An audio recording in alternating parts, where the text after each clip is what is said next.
Hey everyone, I wanted to make a video here to kind of give you a good showing of how to take out the computer wiring harness.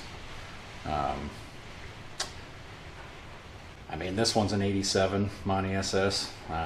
It's relatively same across all the G bodies, but 87 they went to the remote ignition coil, so there's going to be an igniter down here. A couple harnesses, or sorry, connectors, a couple different back here, but I'll try and make this quick and dirty for you.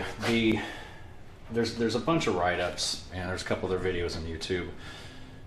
One of the videos in particular is a guy with a silver 88, does a really good job of showing what everything is, where it goes to. They all say the same. Unhook the computer, feed the wiring harness through, disconnector that it connects to, and you're done.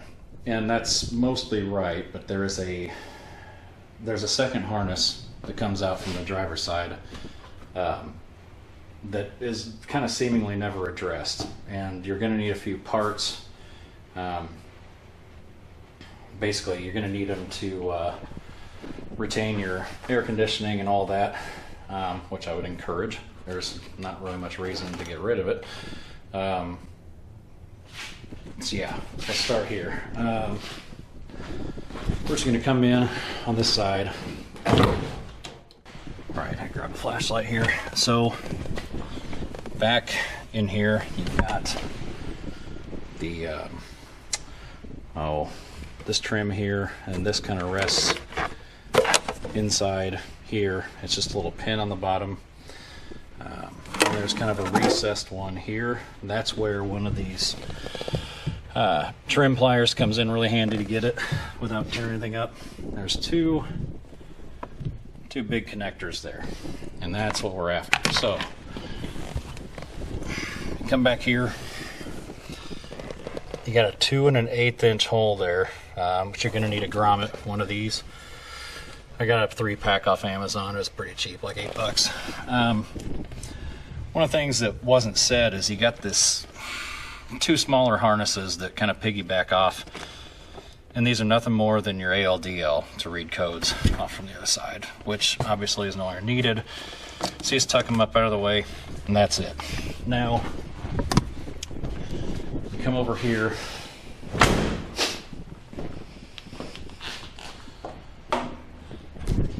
You're going to want to take out a few screws.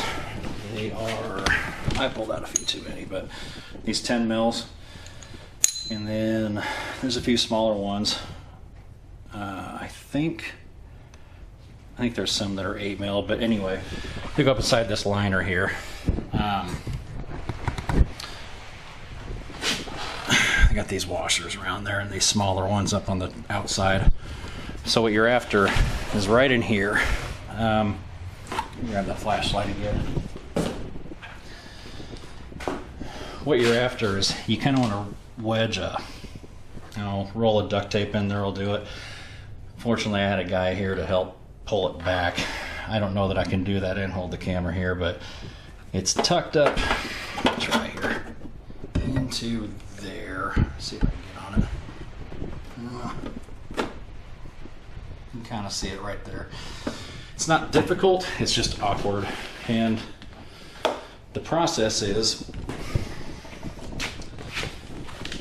you got these two, some of the write-ups say it's 8 mil, mine were 7. So cover that goes over this guy right here, like so. One of these is going to be covered by another harness that stays in the car. It's awkward to get to. Once you do, just pop it out. It'll be a little firm to push through, but once you get it out of the firewall, just follow it up here. And it's going to come out right in here. There's another harness. I got it tucked away here, but it's just a 4-prong. Keep that. Absolutely don't cut it, or you're going to be in a lot of trouble. I wouldn't encourage cutting any of this, as easy as it is, and you can sell these things on eBay for like $100. So it's going to come up through here, part of it here is the other harness, and then it splits. There's going to be a lot back here and a lot up here. These connectors, vacuum ports, TPS, mixture solenoid actually is one of the things that they don't say. What remains on the HVAC harness you're going to need. Here it is. That is this guy, red and black. You can just cut them off, terminate them, cap it, whatever, but you got to keep this harness. That is part of the one that comes on the driver's side. Simple as that. Unplug it. One of the things you're going to run into is here. Here we go. And here's the other one. 2 grounding points on the back of the heads. I can't remember if it was a 14 or 9/16. I think it was a 14. Again, not really difficult to get to, just kind of awkward. So, yeah, just kind of get down there with an open end and back it off. Mine were actually really loose. It wasn't really tight on there very well. But this here, I'll try and remember real quick. This is your igniter. I don't remember you. This is your knock sensor over here that's on the passenger side of the block way down low. This is the back side, so a lot of that is like distributor, I think, wherever you went. Unless I'm backwards. I think I am backwards, but yeah, this is the distributor here. So this would be on the front side with all the garbage here. You got this cluster of check valves and hoses that kind of go as a contraption over here. What I'm doing is just keep the PCV and charcoal canister hose that comes up over here and just plug it in direct. Those check valves are all just unnecessary. One of the big ones here that you're going to need, transmission lockup solenoid. You absolutely have to have it. That's this guy that goes down low. A couple of those you can see run along like the oil pan. They've got little connectors. I just ripped them. I mean, the engine's coming out here pretty soon anyway. Obviously O2 won't be needed. So as for the lockup, I haven't installed it yet, but I've got the bowler kit. The TCI one a lot of people like currently right now is it's on a massive back order. So I read a lot of good things about the bowler kit and it looks good. Price was right, so probably be my recommendation for now. Now we get into the other harness. Like I said, there's going to be some parts you need. One of those, one of these guys. So on the driver's side is this big bulky oil pressure switch for the gauge, and this is the one that's down right there. There's my flashlight. There we go. Right there. What most people do is just one of these guys. It's Dakota Digital sells one. It's 25 bucks. That's kind of highway robbery. I went to Amazon, got the 3-way 8 NPT, 1 male, 2 female, and I had to get a reducer for 1/4 NPT for this 2-prong. I'll put the stuff in the description, like I said earlier. But that way, the goal is to put it there in place of it. It's out of the way of your headers. I went ahead and replaced these. There's no reason not to. You got it in your hand anyway. You're going to need a pipe plug. 2 of them. They are 1/4 NPT also. It's just a Dorman number. They're like 50 cents a piece. One of them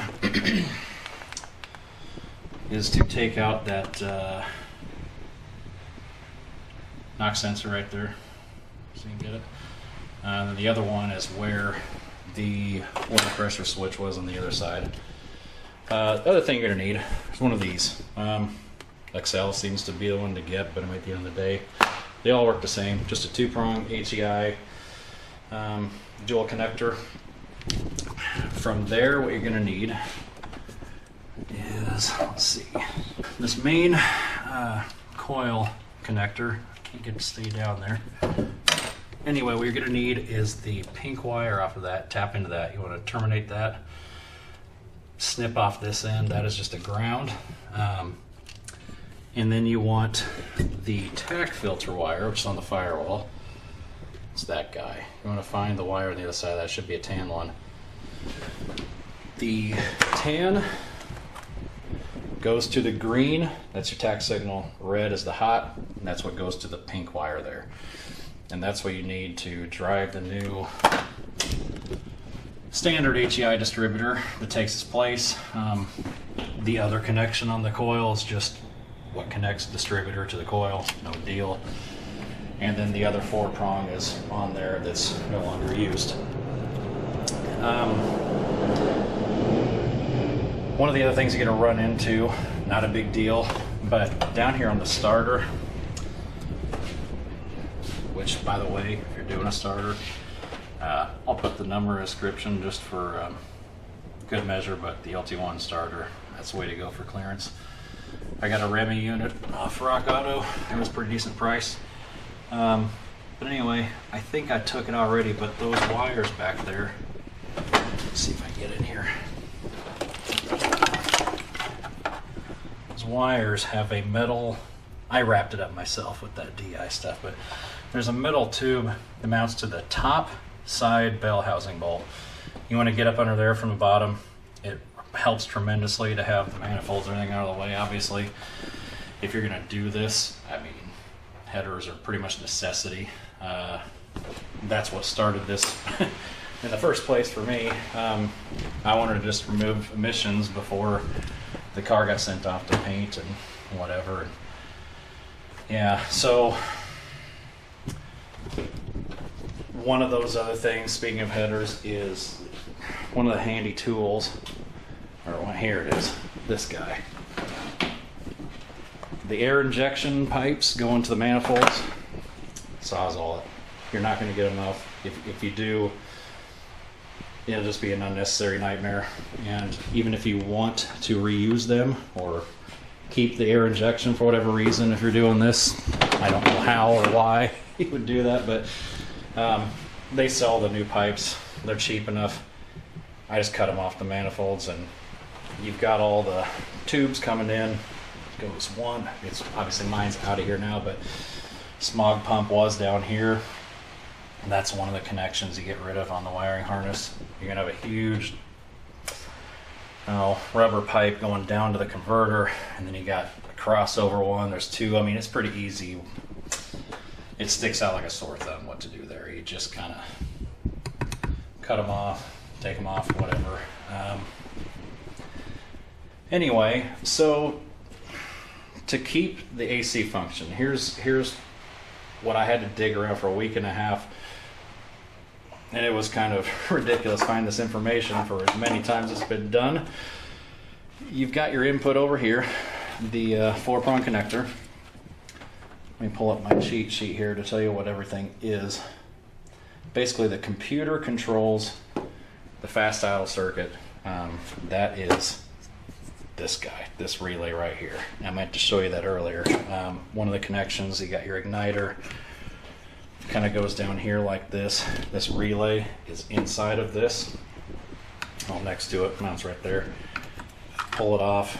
Also attached is this ridiculous garbage here that kind of mounts back here. And you just pull it out, undo it. None of it's needed. I'll get all this out of the way here. So, what we've got is the computer runs the fast idle kind of crude. It's it just suddenly grounds it, basically, from how I understand it. I could be wrong about that. It's the black wire. Basically leave it because it does other things, I'm pretty sure. Your main thing that you're going to want to do is this tan wire. It goes back to the oil pressure sensor on top. It regulates the choke light. Basically what you're going to do is from there to here, it's no longer needed. So you just split it, cap it, terminate wherever you want. It's no longer needed. What is needed runs up to, I think it stops at the sensor. I could be wrong about that. But what you're left with is the blue wire here, and then the green wire that's kind of going from here to this 5-prong relay, this guy. You just split the two, run them together, and the fast idle will operate as it should. At least that's what I'm told. It makes sense. I looked at the diagrams, talked to some people who really know what they're dealing with, done it before even. One of those connections on this other harness, and this guy down here, goes to the power steering, somewhere down there. I can't see it. I got this all tore apart. Little side note, what you're going to run into, if you're anything like me, is the vapor line off the charcoal canister, which you do want to keep. I had this vapor line off for about 5 minutes, and it stank like raw gas. It's an embarrassing smell. There's no reason not to keep it. It's out of the way. But down here, if I can get to it, looks like my light doesn't want to reach. Anyway, that steel line touches the collector on these headers, and these are the most accepted easy drop-in headers. They're Hedman 68600, 1 5/8 mid-length, painted. They function good, you know. 80% of the cars out there are good headers. Fitment on that side was perfect, dropped right into nothing. This side, it's touching that line, so I'm going to cut it back, run a rubber hose kind of out of the way, maybe through the frame there, maybe. I'm not sure yet, but other than that, they drop in great. So to wrap it up here, at the end of the day, what's really used out of this other smaller harness, you got your alternator connection to the fuse block and everything inside, the HVAC controls, oil pressure, starter, temp sensor on the other side, power steering, and then your choke here. So a lot of people that do some cutting on these, I'd hate to see somebody just go in here and start cutting up something that didn't need to, and then you're left with some real troubles. If you do it the way I tell you, and really the way anybody tells you to do it, all the videos, write-ups, whatever you read, they're all going to say, just pull it out here. And honestly, a lot of them say to run the big side up through the fender. There's not much room there. I just ran it. I unhooked everything engine side first, and I one connector at a time fed it through, and it pulled right out. Honestly, the removal itself took about 45 minutes. It's not difficult. Anyway, hope this helps. Thanks for watching.